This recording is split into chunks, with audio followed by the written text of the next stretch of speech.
America president ఉపయోగించే ఈ విమానము unlimited time వరకు ఆకాశంలో ఎగురగలదు. ఎందుకంటే దీనిని ఒక ఏరియల్ ట్యాంకర్ ద్వారా ఆకాశంలోనే రీఫ్యూయల్ చేయవచ్చును. దీనిని ఎయిర్ ఫోర్స్ 1 అని పిలుస్తారు.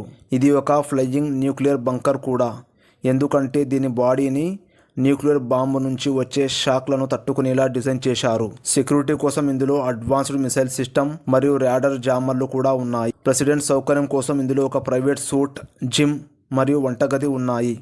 ఆ వంటగదిలో ఒకేసారి 100 మందికి సరిపడా భోజనం తయారు చేయవచ్చును. మెడికల్ ఎమర్జెన్సీ కోసం ఇందులో ఒక మినీ హాస్పిటల్ ఉంటుంది. అందులో సర్జరీ వరకు కూడా చేయవచ్చును. అదనంగా మందులతో కూడిన ఒక ఫార్మసీ కూడా ఉంటుంది. ఈ విమానంలో శాటిలైట్ కమ్యూనికేషన్, మల్టీ ఫ్రీక్వెన్సీ రేడియోలు మరియు హై స్పీడ్ ఇంటర్నెట్ యాక్సెస్ ఉన్నాయి. వీటి సహాయంతో అధ్యక్షుడు దేశ ప్రజలను ఉద్దేశించి ప్రసంగించడం మరియు అధికారులకు ఆదేశాలు ఇవ్వడం సాధ్యమవుతుంది.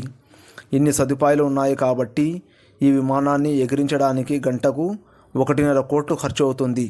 ఇన్ఫర్మేషన్ వర్తి అనిపిస్తే లైక్ చేయండి, షేర్ చేయండి, సబ్స్క్రైబ్ చేయడం మర్చిపోవద్దు.